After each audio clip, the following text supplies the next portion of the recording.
साथियों नमस्कार। अभी हम लोग पढ़ने जा रहे हैं कारखाना अधिनियम 1948 यानी फैक्ट्री एक्ट 1948। जो ये दोस्तों हम इसमें पढ़ेंगे, जो ये है, इसमें धारा 1 से लेकर के हम लोग 120 तक पढ़ेंगे, एक डिटेल्स लेंगे ताकि जो भी एग्ज़ाम में क्वेश्चन आए उसकी हमें समझ हो, उसको कैसे करना है, 120 सेक्शन को कैसे हम लोगों को वो मेनोमिक्स एक तरह से होगा।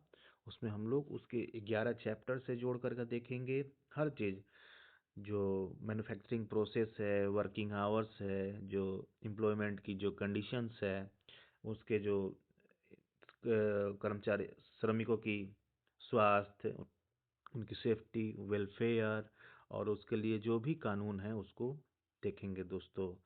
हम लोग एक एक चीज़ को, सारी चीज़ों को अच्छी तरह से करेंगे। उसके जो शेड्यूल्स हैं, जो वेलफेयर के हैं, part by part, working hours, कौन बच्चा क्या कर सकता है, कितनी पेमेंट होनी चाहिए, जो स्पेशल प्रोविज़न है, उसकी जो आपकी पेनल्टीज़ हैं, सारी चीज़ों को हम लोग पढ़ेंगे दोस्तों। उसके शेड्यूल्स को पढ़ेंगे और इसके कंक्लूजन को ध्यान देंगे। उसके बाद इसको करने के बाद दोस्तों हम लोग हर एक्ट से एमसीक्यूज करते जाएंगे ताकि आपके एग्ज़ाम बेस्ड जो आरआरबी के एग्ज़ाम हो रहे हैं या जितने भी रेलवे के डिपार्टमेंटल एग्ज़ाम हो रहे हैं, इसमें बहुत ही उपयोगी होगा दोस्तों।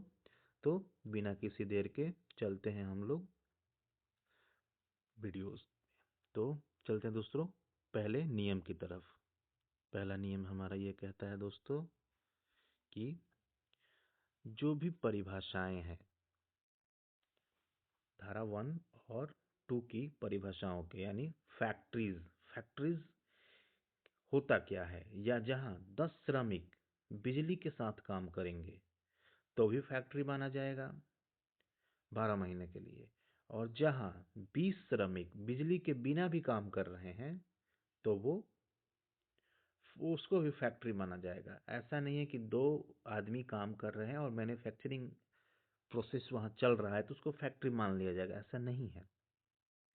उसके लिए आपको, अगर बिजली की सहायता से काम हो रही है तो वहाँ पर आपको दोस्तों 10 श्रमिक के साथ काम करना पड़ेगा, और जहाँ बिजली की सहायता से, बिना सहायता से काम हो रही है, वहाँ दोस्तों 20 श्रमिक के साथ आपको काम करना पड़ेगा, तो ही फैक्ट्री माना जाएगा। अब हम देखते हैं दोस्तों, बहुत ही इम्पोर्टेंट आता है ऑक्युपायर का, कि वह व्यक्ति जिसका कारखाने के मामले पर अंतिम नियंत्रण हो, वो क्या कहता है, ऑक्युपायर। ऑक्युपायर दोस्तों फैक्ट्री का जो है 2N सेक्शन है दोस्तों, उसमें ऑक्युपायर का डेफिनेशन दिया गया है। क्वेश्चन जो रेलवे में हमारा आता है दोस्तों, कि वर्कशॉप का ऑक्युपायर कौन होता है, तो दोस्तों सी CWM या CWE होते हैं दोस्तों। अगला जो हम लोग सेक्शन 1, जो इसमें श्रमिक होते हैं दोस्तों, जो भी कंस्ट्रक्शन से प्रक्रिया में जो कार्यरत व्यक्ति हैं, जो वो डायरेक्ट एम्प्लॉयड हो या ठेकेदार के द्वारा, उन्हें श्रमिक माना जाता है। धारा 3 कहता है दोस्तों टाइमिंग, टाइमिंग की बात की गई है। धारा 4 है दोस्तों विभागों को अलग कारखाना घोषित करने की शक्ति। धारा 5 कहता है दोस्तों सार्वजनिक आपातकाल के दौरान छूट देने की शक्ति। छोटी छोटी पॉइंट्स हैं, तो आगे बढ़ेंगे इससे। धारा जो 6 और 7 कहता है दोस्तों अनुमोदन और नोटिस, यानी साइट निर्माण और विस्तार के लिए पूर्व अनुमति और लाइसेंस। जो धारा 7 है दोस्तों काम शुरू करने के 15 दिन पहले मुख्य निरीक्षक को नोटिस देना अनिवार्य है। ये धारा 7 इम्पोर्टेंट है दोस्तों। अगले नियम के पास चलते हैं हम लोग। चैप्टर 2 निरीक्षण कर्मचारी, द इंस्पेक्टिंग स्टाफ, ये 7A से 10 तक है। इनकी रिस्पॉन्सिबिलिटीज क्या होती है, कि जो इंस्पेक्टर होते हैं वो क्या करते हैं, अधिभोगी के कर्तव्य होते हैं। संयंत्र और कार्यप्रणाली की सुरक्षा निश्चित करना। जो भी मशीनरीज हैं उनका वर्किंग जो प्रोसीजर है उसकी सेफ्टी को एश्योर्ड करना इनका काम है, इनकी रिस्पॉन्सिबिलिटीज हैं। श्रमिकों को सूचना देना और गाइडलाइंस और ट्रेनिंग देना, ये जो भी होते हैं दोस्तों ऑक्युपायर, ये 7A में ऑक्युपायर के जो रिस्पॉन्सिबिलिटीज होते हैं दोस्तों, हिंदी लैंग्वेज कभी कभी कॉम्प्लिकेटेड हो जाता है, तो ऑक्युपायर इसमें जो दिया है दोस्तों, अधिभोगी का मतलब होता है। तो इसका जो कर्तव्य है उसको डिफाइन किया गया है 7A में।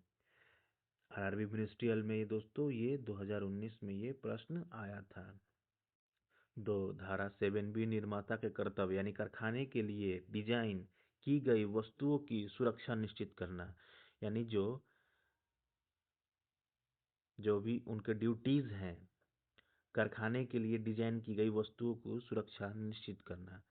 अब दोस्तों अगले आते हैं 8 में, ओवरसाइट इंस्पेक्शन निरीक्षण। धारा 8 निरीक्षण निरीक्षक कहता है दोस्तों कि धारा 8 राज्य सरकार द्वारा नियुक्त अधिकारी यानी जिला मजिस्ट्रेट के पदेन निरीक्षक होते हैं।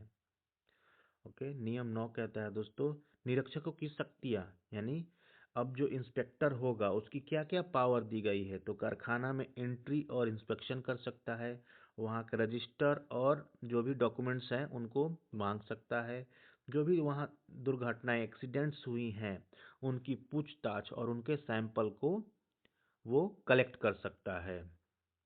ये है दोस्तों, हाँ इम्पोर्टेंट पॉइंट है ये, हमेशा जो आता है एक धारा जो एक्ट 10 है, यानी सर्टिफाइंग सर्जन की बात कर रहा है दोस्तों।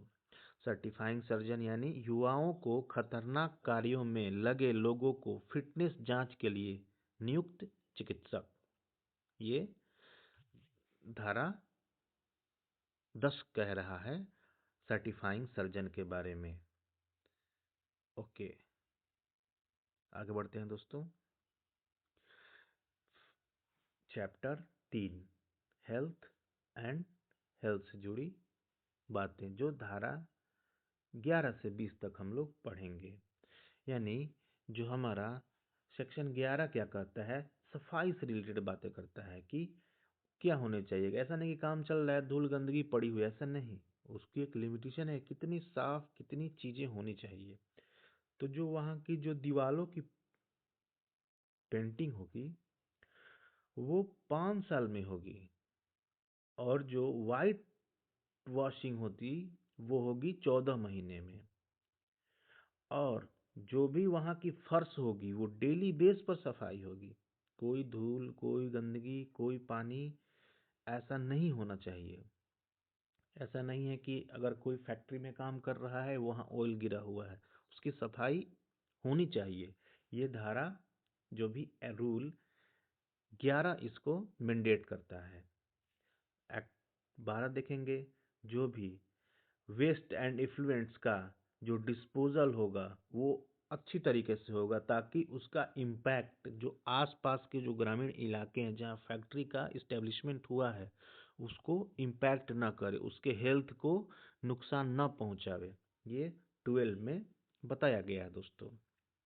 अब अब मान लीजिए वहाँ 11 में हम लोग सफाई देख लिए, 12 में हम लोग देख लिए वेस्ट एंड इफ्लुएंट्स, यानी जो भी वहाँ पर कूड़ा कचरा या जो फैक्ट्री से जो भी गंदगी निकल रही है उसका जो एक निकलने का रास्ता होगा उसका डिस्पोजल एक सही तरीके से, ऐसा नहीं कि ओपन में उसको नाले की तरह बहा देना है।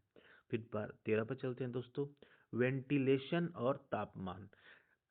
कह रहा है कि वेंटिलेशन प्रॉपर हवा का आवागमन फैक्ट्री में होना चाहिए, और टेम्परेचर एक जो होता है नॉर्मल टेम्परेचर एक रूम टेम्परेचर की तरह वो होनी चाहिए।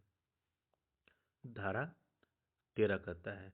जो 14 कहता है दोस्तों कि धूल धुआं बाहर निकलना, कि जो भी फैक्ट्रीज में अगर कोई काम हो रहा है, मान लीजिए एक फैक्ट्रीज है वहाँ पेंटिंग का काम होता है, तो उसका जो भी डस्ट है, पेंटिंग का जो डस्ट है, पेंटिंग का जो फ्यूम्स है, वो प्रॉपर तरीके से बाहर निकालने के लिए आपको व्यवस्था करने की सेक्शन 14 आपकी तय करता है। ओके। जो सेक्शन 15 है दोस्तों, आर्टिफिशियल ह्यूमिडिफिकेशन, पानी का शुद्ध उपयोग भी 15 आपको किया है। जो सेक्शन 16 है दोस्तों, ओवर क्राउडिंग, यानी इसमें तय करता है दोस्तों कि प्रति श्रमिक यानी पर मैन कितना उसको स्पेस देना चाहिए। तो 14.2 क्यूबिक मीटर उसको स्पेस मिलनी चाहिए कार्य करने के लिए।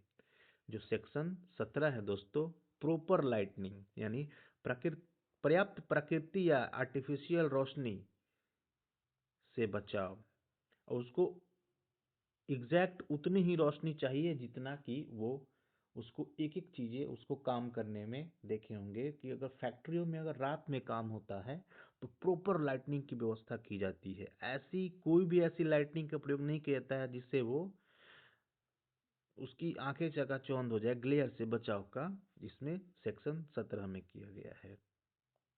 और जो सेक्शन 18 है दोस्तों, पीने का पानी, पीने का पानी एक प्रॉपर बिंदु पे होना चाहिए। ऐसा नहीं कि टॉयलेट है वहीं बगल में आपका ड्रिंकिंग वाटर का फैसिलिटीज है, नहीं। उसमें क्या कहा गया है कि जो वॉशरूम से जो पीने की पानी की दूरी होगी कम से कम 6 मीटर होगी। सेक्शन 18 कह रहा है। जो 19 कह रहा है दोस्तों, आप भी जब भी जाएंगे किसी फैक्ट्री में, किसी भी ऑर्गेनाइजेशन में, तो महिलाओं के लिए अलग, पुरुषों के लिए अलग वॉशरूम की व्यवस्था होती है। तो ये धारा 19 इसको मैंडेट करता है दोस्तों। जो सेक्शन 20 है वो स्पिटेंस की व्यवस्था करता है। आप कहीं भी जाएंगे, कहीं भी बड़ी बड़ी प्रेमाइसेस में जाएंगे तो इसकी व्यवस्थाएं वहाँ की गई होगी, क्योंकि ऐसा नहीं कि ये तो एक सिविक सेंस के नाते भी जरूरी है। उसके अलावा फैक्ट्री एक्ट ये मैंडेट करता है सेक्शन 20 कि आपको स्पिटेंस की व्यवस्था वहाँ पर करनी जरूरी है। तो हम लोगों ने क्या पढ़ा दोस्तों? हम लोगों ने पढ़ा कि जो धारा 11 है उसमें सफाई करेंगे, 12 में दोस्तों वेस्ट इफ्लुएंट्स को अच्छे तरीके से उसको डिस्पोजल करेंगे, 13 में वेंटिलेशन, टेम्परेचर, 14 में धूल धुआं निकलने का प्रॉपर जगह होनी चाहिए, 15 में हम लोगों ने ह्यूमिडिफिकेशन का, जैसे गर्मियों में कोई भी आदमी काम कर रहा है, कंप्लीट ह्यूमिडिटी भरी हुई है, तो उसको उससे बचाव करना है। 16 है दोस्तों ओवर क्राउडिंग, एक कर्मचारी को पर्याप्त स्पेस होना चाहिए काम करने के लिए। 17 कह रहा है दोस्तों प्रॉपर लाइटनिंग होनी चाहिए। 18 कह रहा है दोस्तों पीने का पानी वॉशरूम से 6 मीटर की दूरी पर होनी चाहिए कम से कम, और एक प्रॉपर प्लेस में कन्वीनियंट हो कर्मचारी के लिए। ऐसा नहीं कि कर्मचारी काम कर रहा है पानी अपने घर से लाए, नहीं, पानी की व्यवस्था भी करना उस फैक्ट्री में आपकी जिम्मेदारी है। वहां पर शौचालय और मूत्रालय, यानी जो भी आपका वॉशरूम है वो प्रॉपर होने चाहिए। और जो बी जो सेक्शन 20 है दोस्तों, एस्पिटेंसी यानी इधर उधर थूकना नहीं है। अगर मान लीजिए किसी को कोई भी ऐसे ट्रांसमिटेड डिजीज है, अगर वो कहीं थूक दिया तो किसी भी वहाँ जो काम कर रहे हैं जो एम्प्लॉई हैं उसको अफेक्ट करेगा, इसलिए प्रॉपर एस्पिटेंस की व्यवस्था की जानी चाहिए। आगे बढ़ते हैं दोस्तों चैप्टर 3 में, सेफ्टी में। इसके पार्ट 1 को पढ़ेंगे 21 से 30। मशीनरीज, ये बहुत ही इम्पोर्टेंट है। कोई भी कर्मचारी, सॉरी, कोई भी मशीन, यानी 21 कहता है फेंसिंग की बात करते हैं। कोई भी मशीन यानी खतरनाक भागों, फ्लाई व्हील, बेल्ट, गियर्स की मजबूती के लिए घेराबंदी अनिवार्य है। यानी एक और भी होती है कि कोई भी रिवॉल्विंग मशीनरीज होती हैं उसकी फेंसिंग मैंडेटरी होती है। आप कहीं भी जाएंगे, किसी भी फैक्ट्रीज में जाएंगे, अगर आप रेलवे कर्मचारी हैं तो आप फैक्ट्रीज में देख सकते हैं, आप प्राइवेट वर्कर हैं या आप इंस्पेक्टर हैं तो देखते हैं, ये चीज़ें होनी चाहिए। ये फैक्ट्री एक्ट 1948 ने ये मैंडेट किया कि जहां भी रिवॉल्विंग मशीनरीज होगी उसकी फेंसिंग मैंडेटरी ही है।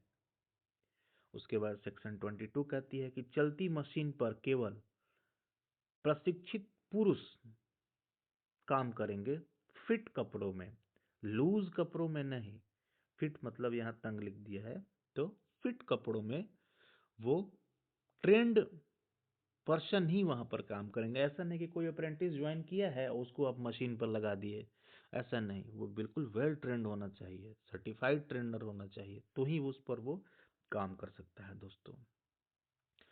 तो हम लोग अब 23 पढ़ेंगे दोस्तों। खतरनाक मशीनों पर युवाओं यंग पर्सन का कार्य प्रतिबंधित, यानी जो भी हैजर्डस मशीनें हैं जहाँ जिसपे कुछ कटिंग का काम हो रहा है, कुछ अच्छी प्रॉपर वेल्डिंग का काम हो रहा है या पंचिंग का काम हो रहा है, तो उस मशीनों पर दोस्तों यंग पर्सन को एम्प्लॉय करना बिल्कुल प्रतिबंध है। और बिना प्रशिक्षण, बिना प्रॉपर ट्रेन किए कर्मचारी को, बिना एक सुपरविजन करने वाले के बिना वहां पर काम करना मना है। ये किसके लिए? युवाओं और महिलाओं के लिए मना है, और इस पर केवल यंग की ही नहीं, ये दोनों लोग मना है। धारा 23। उसके बाद हम लोग चलते हैं दोस्तों 26 की तरफ। नई मशीनरी के स्क्रू, बोल्ट और गियर्स का अनिवार्य ग्रीस, यानी ये सारी चीजें एकदम बिल्कुल हमेशा मेंटेन्ड होना चाहिए। जो सेक्शन 27 कह रहा है दोस्तों कि महिलाओं और बच्चों को कॉटन ओपनर के पास काम करने की मनाही। जहां भी कॉटन ओपनर से रिलेटेड काम हो रहा है वहां महिलाएं और बच्चे को काम करने की मनाही है। केवल ट्रेंड पर्सन ही वहां पर काम करेगा। पर्सन मतलब male women, male man, male वहां काम करेगा। अब जो सेक्शन 28 कह रहा है दोस्तों, लिफ्ट और होइस्ट, यानी होइस्ट, क्रेन, ये सारी कि होइस्ट और लिफ्ट यानी अच्छी यांत्रिक स्थिति, गेट्स, इनकी जांच 6 महीने में होनी चाहिए कि हाँ ये प्रॉपर काम कर रहे कि नहीं, इनका SWL प्रॉपर है कि नहीं। SW में सेफ वर्किंग लोड होता है दोस्तों। सेफ वर्किंग लोड होता है दोस्तों, जैसे उसकी 100% कैपेसिटी है अगर कि 1000 टन उठा सकता है, तो 25% एक्स्ट्रा होता है इनकी सेफ वर्किंग लोड, यानी उससे अगर उठाएंगे तो टूट जाएंगे। यानी ये इनकी जो अगर पूछ देगा कि अगर 1000 क्षमता है किसी भी क्रेन की उठाने की, तो उसकी सेफ वर्किंग लोड की क्षमता कितनी होगी, तो 25% एक्स्ट्रा यानी 1125 kg वो उठा सकता है। ऐसा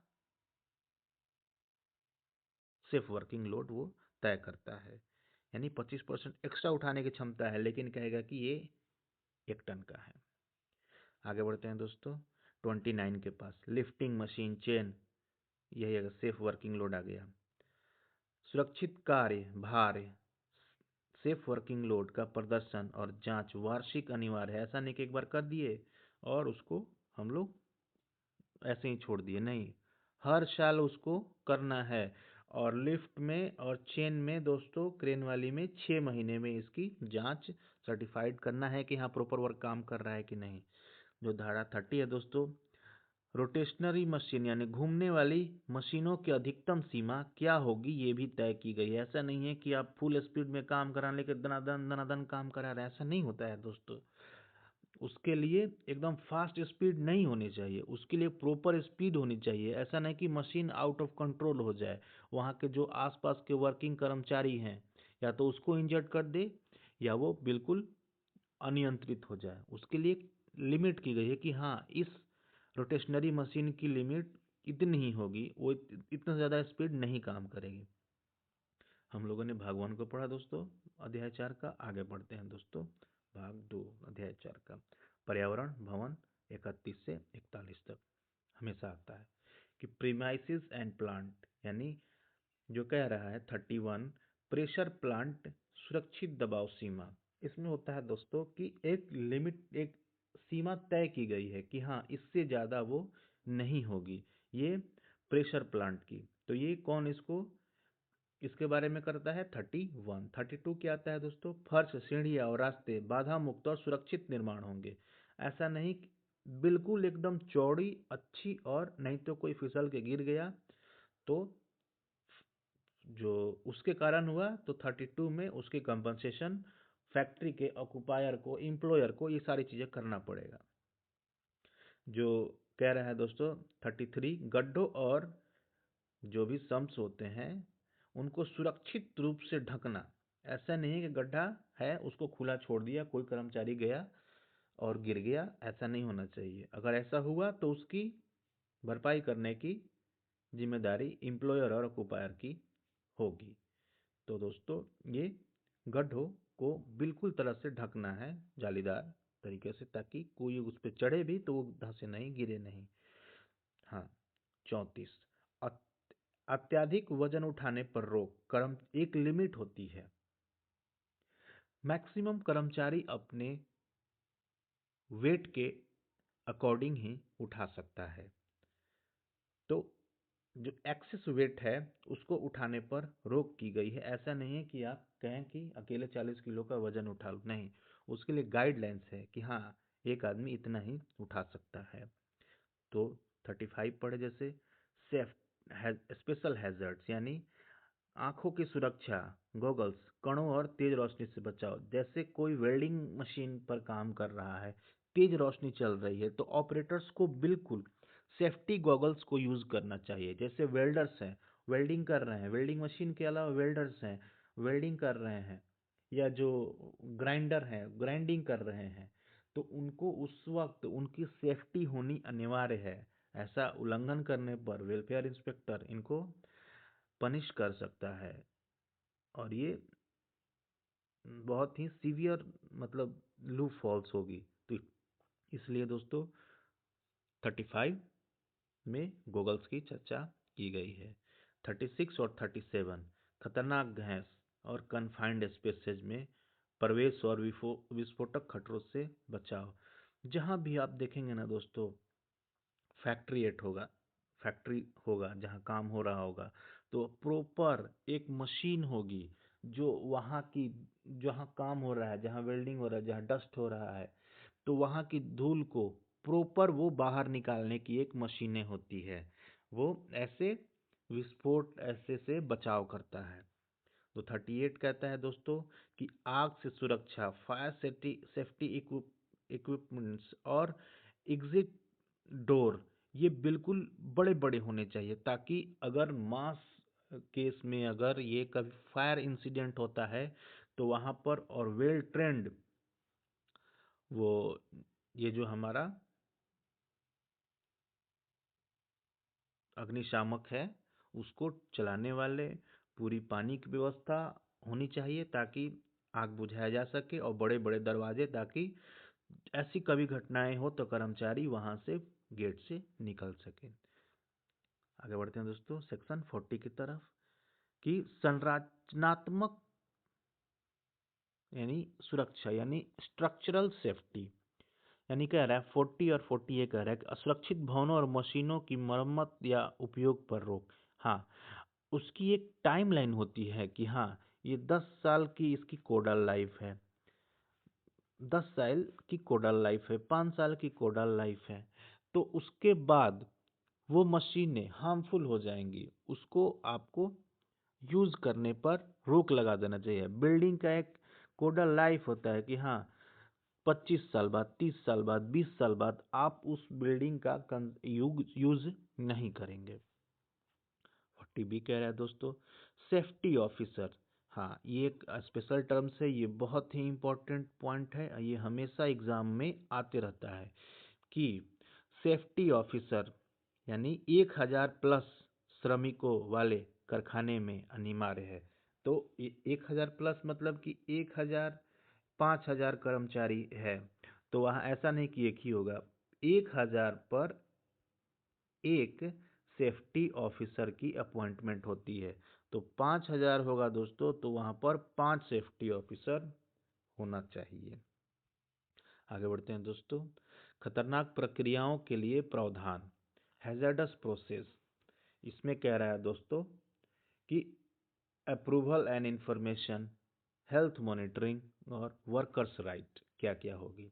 41 ये कह रहा है कि साइट अप्रेजल कमेटी का गठन किया जाना चाहिए, ताकि जहां भी काम हो रहा है उसकी पूरी अप्रूवल और उसकी इन्फॉर्मेशन होनी चाहिए कि यहाँ क्या हो सकता है, क्या नहीं हो सकता है, क्या करना चाहिए, क्या नहीं करना चाहिए, वो प्रॉपर ये चीज़ें होनी चाहिए। जो फैक्ट्री 41B है उसमें जो जो भी इंफॉर्मेशन है उसका डिस्क्लोजर ऑक्युपायर और श्रमिकों का जनता को होने वाली खतरों की जानकारी देनी होगी। अगर जैसे कोई मशीन है तो उस पर उसकी क्या होनी चाहिए कि अगर इस पे कोई भी हार्ट पेशेंट है तो उस पे वो काम नहीं करेगा। वो एक ऐसा बोर्ड, डेंजर बोर्ड लगाकर अगर उसको बताना होगा कि ये पावर इतनी है, कोई भी है, तो वो डेंजर बोर्ड यहाँ उसको शो करना ही होगा। जो 41C श्रमिकों के मेडिकल रिकॉर्ड रखना और जांच करना, ऐसे जगह पर जहां कर्मचारी काम कर रहे हैं उनकी मेडिकल रिकॉर्ड, उनकी मेडिकल हिस्ट्री रखी जाती है और उनको रेगुलर जांच की जाती है ताकि कोई संभावनाएं ऐसी दुर्घटनाएं ना हो। 41F यानी रसायनों के संपर्क की अधिकतम सीमा, परमिसेबल लिमिट्स। जब हम लोग शेड्यूल्स पढ़ेंगे तो उसमें देखेंगे कि कुछ कुछ ऐसी जहाँ जहाँ काम करनी है तो उनकी लिमिट्स क्या है। एयर पोल्यूशन की लिमिट्स कितनी होती है, जो जितने भी केमिकल्स फैक्ट्रीज हैं वहाँ पर अगर इससे रिलेटेड कोई भी वर्किंग कर्मचारी है तो उसकी लिमिट्स कितनी हो सकती है। 41 का एफ ये कहता है कि मैक्सिमम सीमा, ये सारी चीज़ों को किया गया है दोस्तों। अब 41 जी के बारे में चलते हैं दोस्तों। सेफ्टी कमेटी, अगर कोई ऐसी जगहों पे काम हो रहा है तो उसके सुरक्षा के प्रावधान क्या क्या किए गए हैं वो उसको शो करना होगा दोस्तों। और 41H में कि इमिनेंट डेंजर की चेतावनी देने का श्रमिकों का अधिकार, कि अगर जैसे मान लीजिए पूरी एक ऐसी फैक्ट्री है तो उसके लिए प्रॉपर ये हमारा इमरजेंसी साउंड, एक प्रॉपर हूटर होनी चाहिए जिससे कि हम लोग अलर्ट कर सके कर्मचारी को कि हाँ ऐसी हो गई है, आप लोग निकल आइए। आगे बढ़ते हैं दोस्तों। वेलफेयर, ये बहुत ही इम्पोर्टेंट है।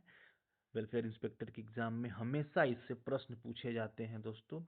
सेफ्टी ऑफिसर का भी पूछा जाता है और ये भी, और जो मैं आरआरबी में तो कहीं से उठा करके एक एक माइन्यूट माइन्यूट चीजें उठा करके पूछ देता है दोस्तों। तो जो हमारा 42 से 50 तक ये जाता है दोस्तों। इसमें सारी सुविधाएं 42 में दोस्तों धोने की फैसिलिटी यानी वॉशिंग फैसिलिटी दी गई है। 43 में दोस्तों कपड़े सुखाने और रखने की जगह दी गई है।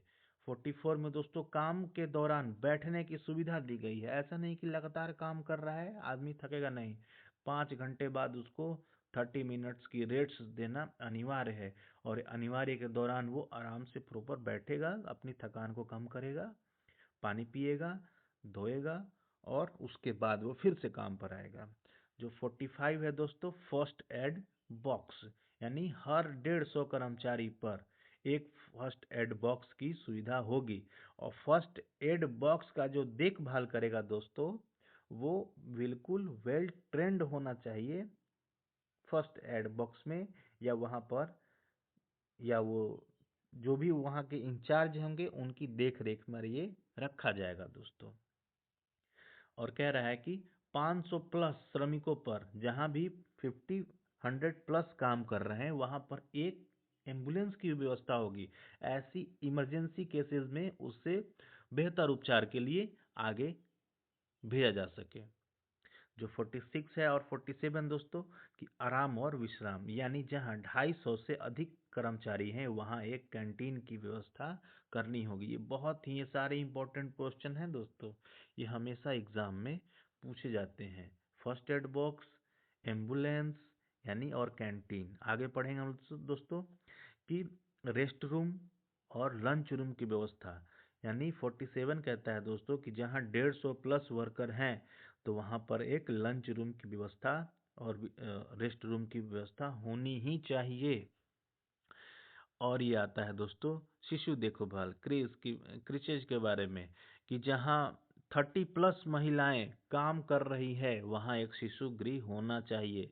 और इसमें कितने साल के बच्चे तक होते हैं? 6 साल से कम उम्र के बच्चे होते हैं, और उसको एक देखभाल करने वाली को वहाँ पर रखा जाएगा, जो बच्चे को सारा काम दूध पिलाने से लेकर के और बच्चों को देखभाल, खेलने की प्रॉपर व्यवस्थाएं उनको करनी होगी। ये फैक्ट्री एक्ट कह रहा है। क्योंकि अगर कोई महिला, अगर वो वर्किंग वुमेन है और उसके 6 साल से कम के बच्चे हैं, तो उसको घर पे छोड़ करके वो नहीं आ सकती है।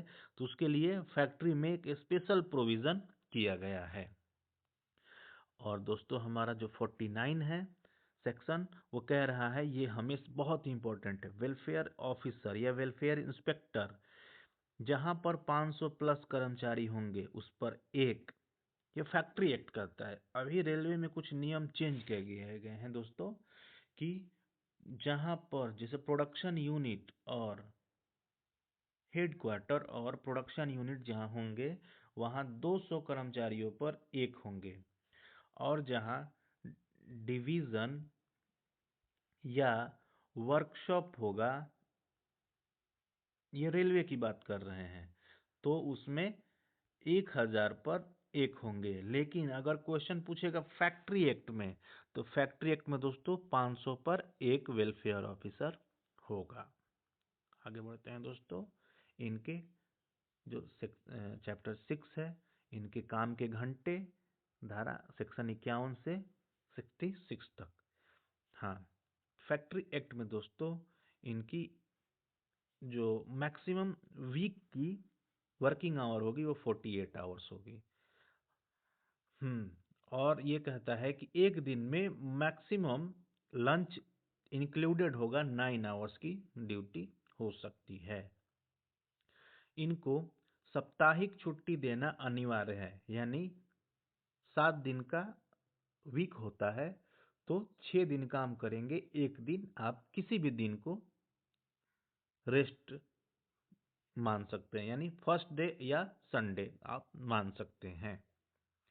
50, उसके बाद दोस्तों 55 में दोस्तों 5 घंटे के काम के बाद 30 मिनट्स का ब्रेक देना मैंडेटरी है दोस्तों। उसके बाद 56 कह रहा है कि स्प्रेड ओवर।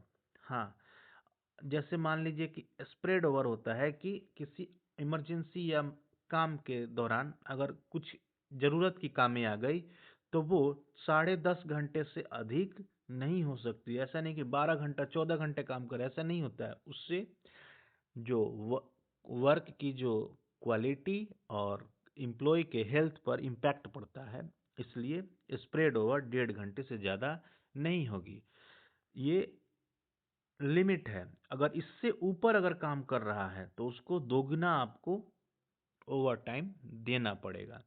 ये बहुत इंपॉर्टेंट प्रश्न है दोस्तों, फैक्ट्री एक्ट में याद रखिएगा कि दोगुना ओवर टाइम होता है। स्प्रेड ओवर जो होती है वो 10.5 घंटे से अधिक नहीं होगी। उसके बाद जो 60 है दोस्तों, डबल एम्प्लॉयमेंट पर रोक। ऐसा नहीं है कि आप यहाँ भी एक अलग फैक्ट्री में काम कर रहे हैं, एक अलग फैक्ट्री में, ऐसा नहीं होना चाहिए। जो 66 है दोस्तों, वो कह रहा है कि महिलाओं के लिए कार्य सुबह 6 से शाम 7 बजे तक की शिफ्ट प्रतिबंधित होगी। यानी वो सुबह 6 बजे से शाम 7 बजे तक काम कर सकती हैं, शाम के 7 से लेकर सुबह 6 बजे तक वो काम नहीं कर सकती हैं। ये बहुत ही महत्वपूर्ण, ये हमेशा पूछता है। आगे आगे दोस्तों, कि अल्प व्यक्तियों का रोजगार, एम्प्लॉयमेंट ऑफ यंग पर्सन, 66 से 77 तक इनकी क्या निषेध है। तो 67 में कहा गया है दोस्तों कि चाइल्ड लेबर, यानी 14 वर्ष से कम आयु के बच्चे को कारखाने में कार्य करने की अनुमति है ही नहीं।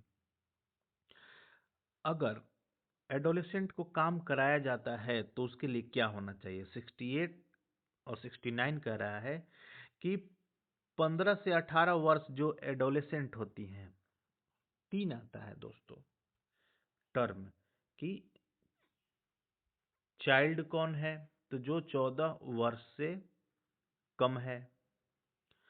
और जो एडोलेसेंट कौन है दोस्तों?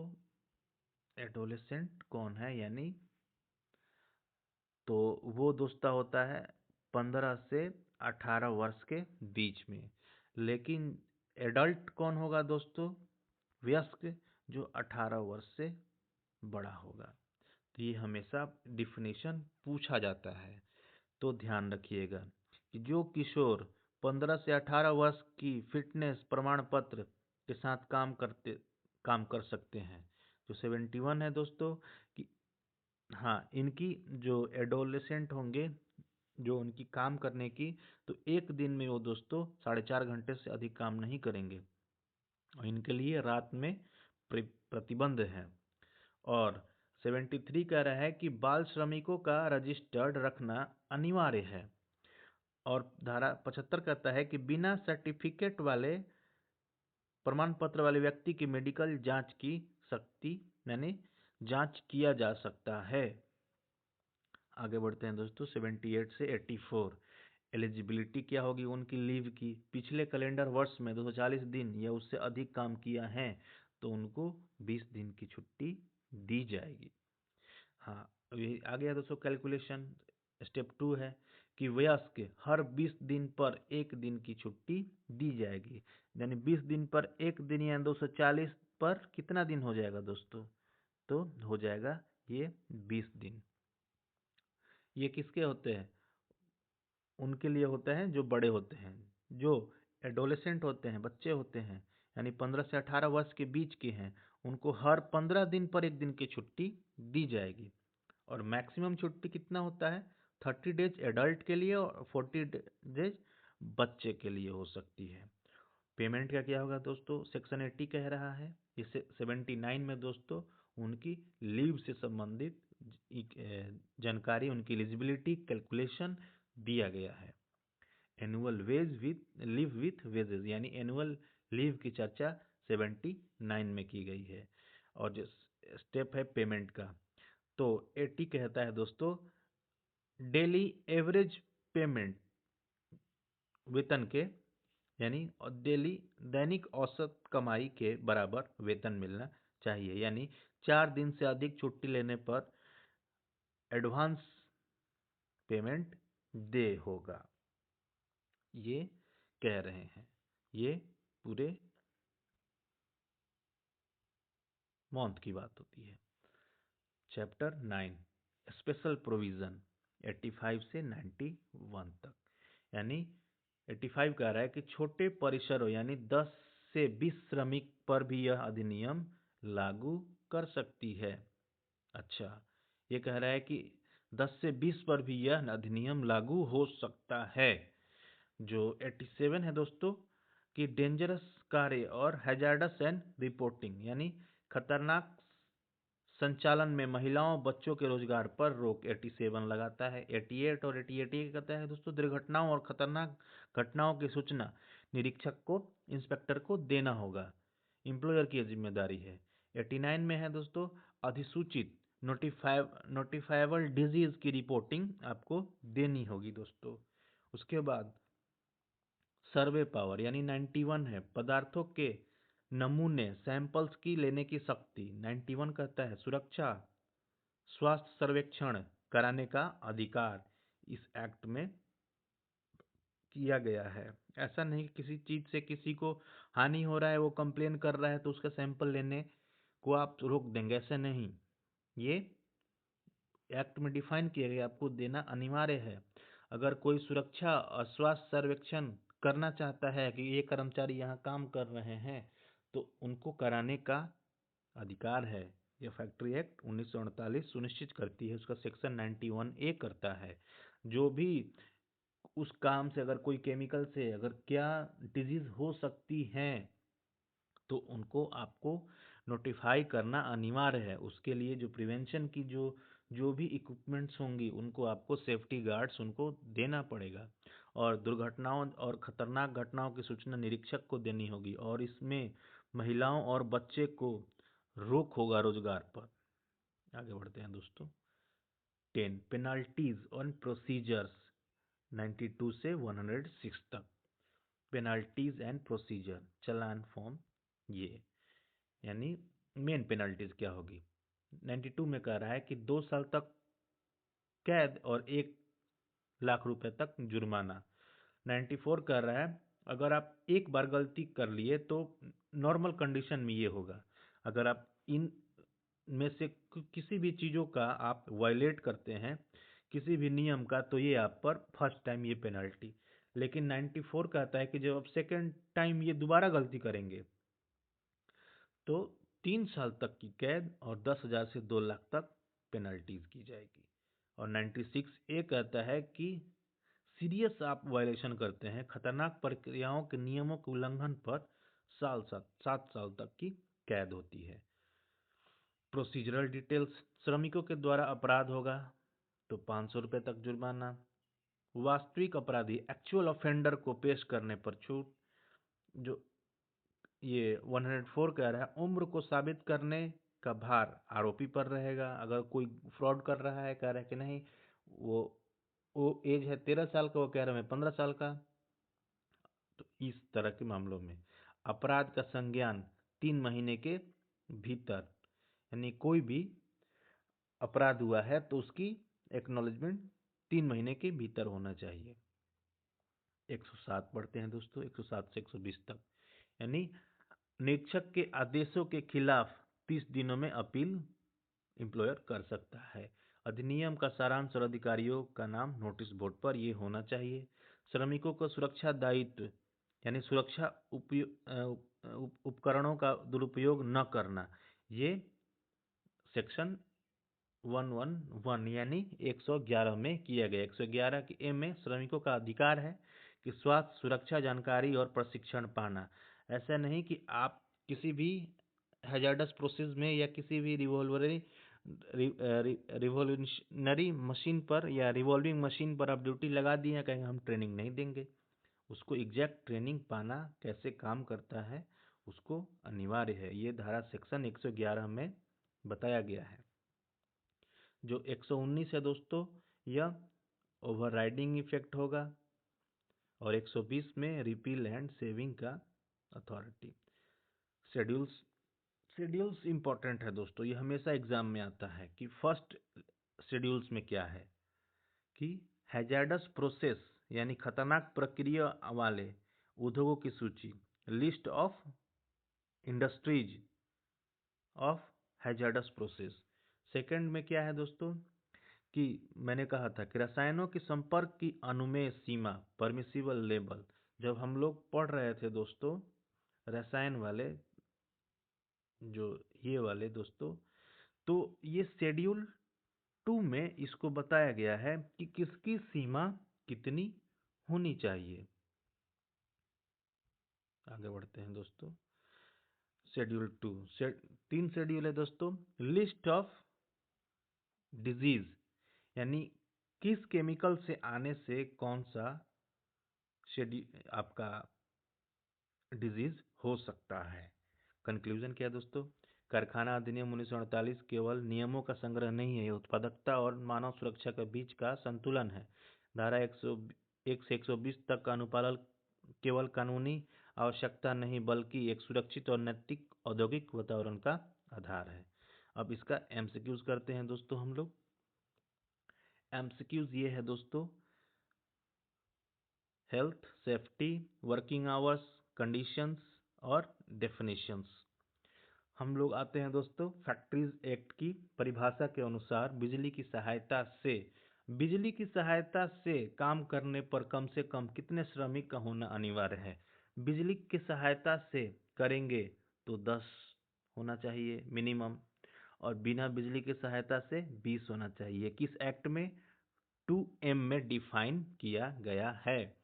कारखानों के मामलों पर जिसका अल्टीमेट कंट्रोल होता है उसे इस अधिनियम में क्या कहा जाता है? तो अधिभोगी। ये किस एक्ट में दिया गया है? तो 2N में दिया गया है दोस्तों। धारा 7 के अनुसार काम शुरू करने से कितने दिन पहले मुख्य निरीक्षक को नोटिस देना अनिवार्य होता है? तो 15 दिन पहले ये देना अनिवार्य होता है। ये सब इंपॉर्टेंट क्वेश्चन है दोस्तों।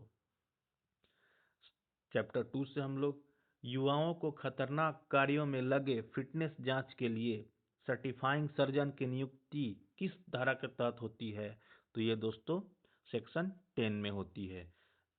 धारा 7A के तहत संयंत्र यानी मशीनरी और वर्किंग प्रोसीजर की सुरक्षा निश्चित करना किसकी मुख्य कर्तव्य है, तो अधिभोगी यानी ऑक्युपायर की। ऑक्युपायर का डेफिनेशन कहाँ दिया है दोस्तों, तो 2N में दिया है।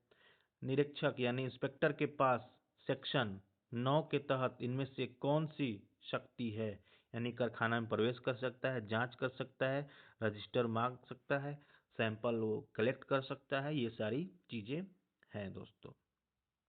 आगे बढ़ते हैं। सेक्शन 11 के अनुसार दीवारों की वार्निश या पेंटिंग कितने समय में कम से कम एक बार होना चाहिए, तो पेंटिंग होगा 5 साल में, वाइट वॉशिंग होगा दोस्तों 14 महीने में। ये सारी चीजें हैं। हाँ, दीवारों की सफेदी वाइट वॉशिंग कितने समय में अनिवार्य है, तो दोस्तों 1 in 14 months।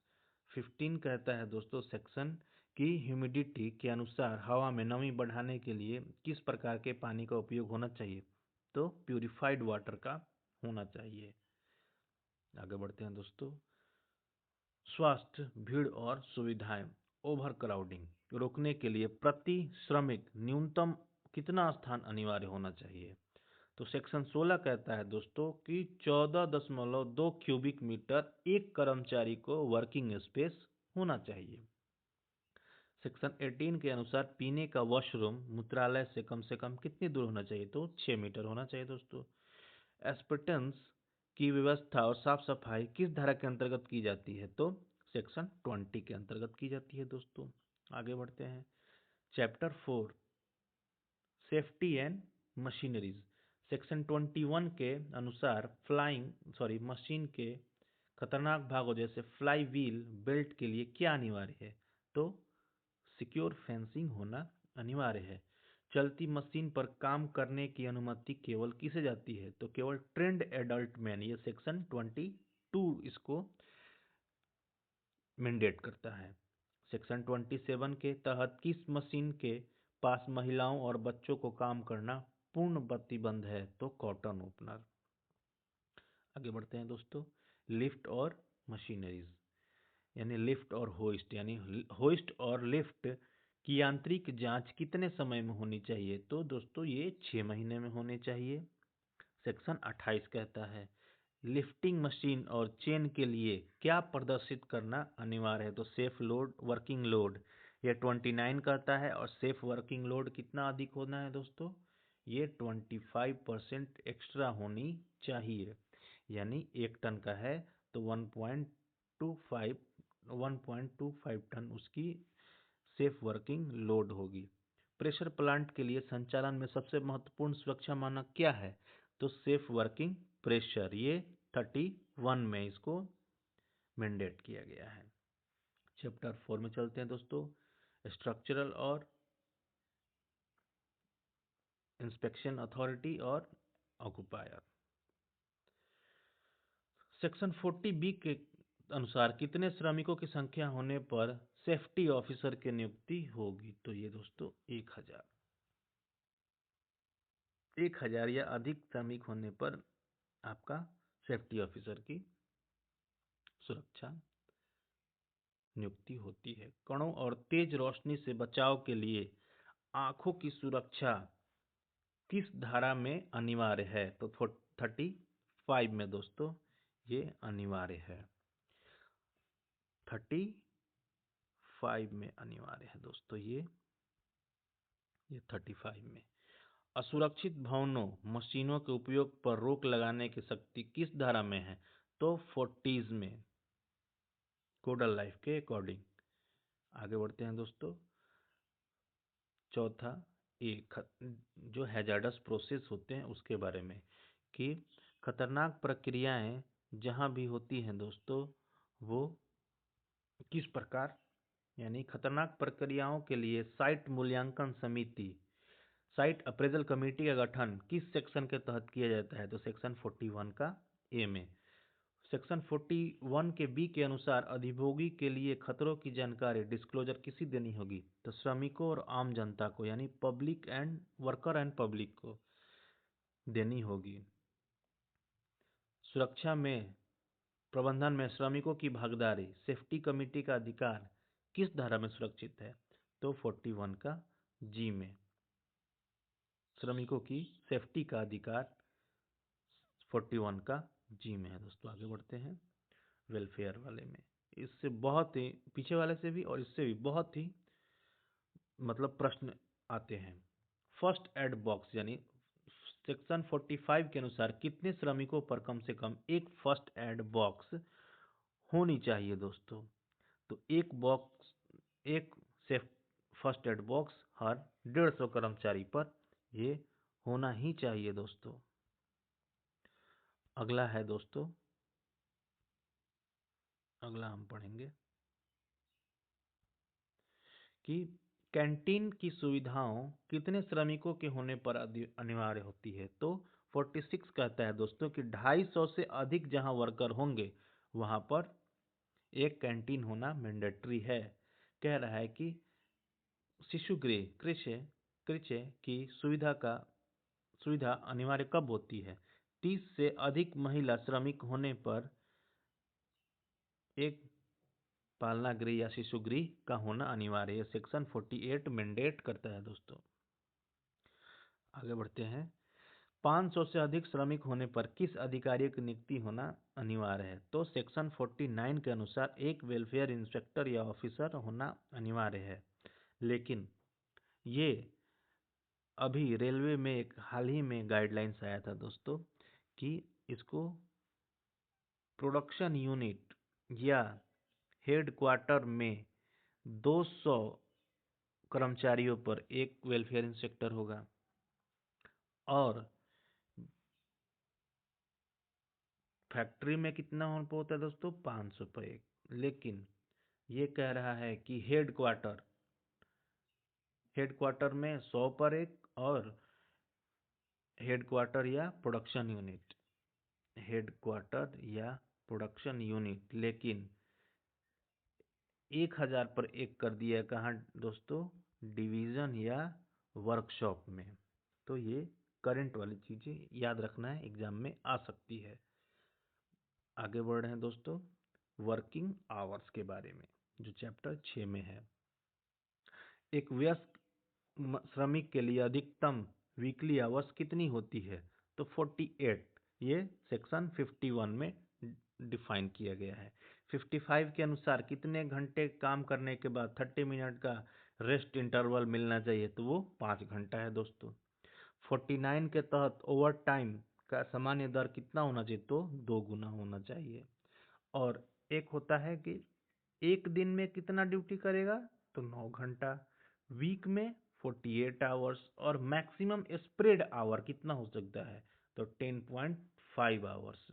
लेकिन इससे अगर ज़्यादा काम करेगा तो उसको डबल रेट से पेमेंट मिलेगा। दोस्तों आगे चलते हैं दोस्तों, इनके युवा के रोजगार और छुट्टी। कारखाने में काम करने वाले न्यूनतम आयु मिनिमम एज क्या है? तो 14 ईयर्स कंप्लीट होने चाहिए। जो एडोलेसेंट होते हैं, किशोर, उनको काम करने के लिए किस दस्तावेज की आवश्यकता होती है? तो सर्टिफिकेट ऑफ फिटनेस 68 की तहत होती है। दोस्तों एक वयस्क श्रमिक को के लिए सवेतन वार्षिक छुट्टी यानी एनुअल लीव विथ वेजेज की गणना क्या है? तो हर 20 दिन पर एक दिन की छुट्टी 79 में।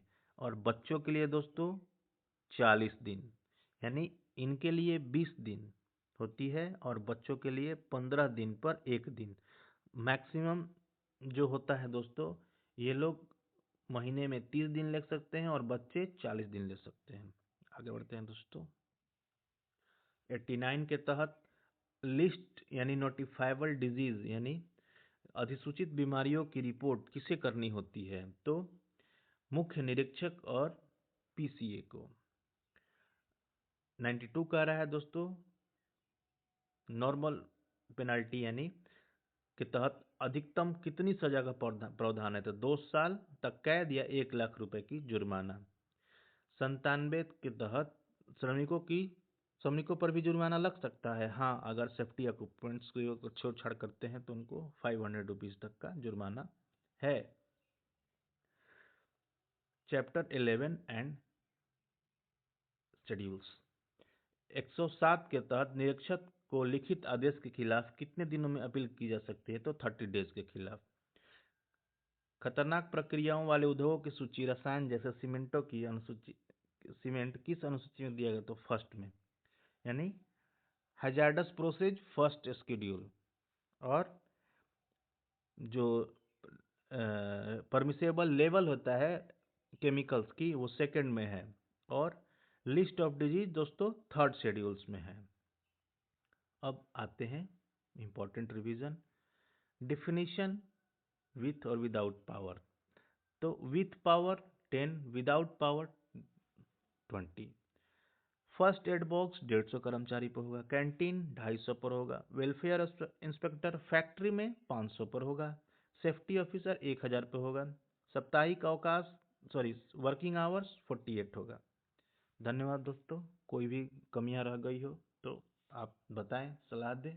अच्छा लगे तो लाइक शेयर सब्सक्राइब करें। धन्यवाद। नमस्कार।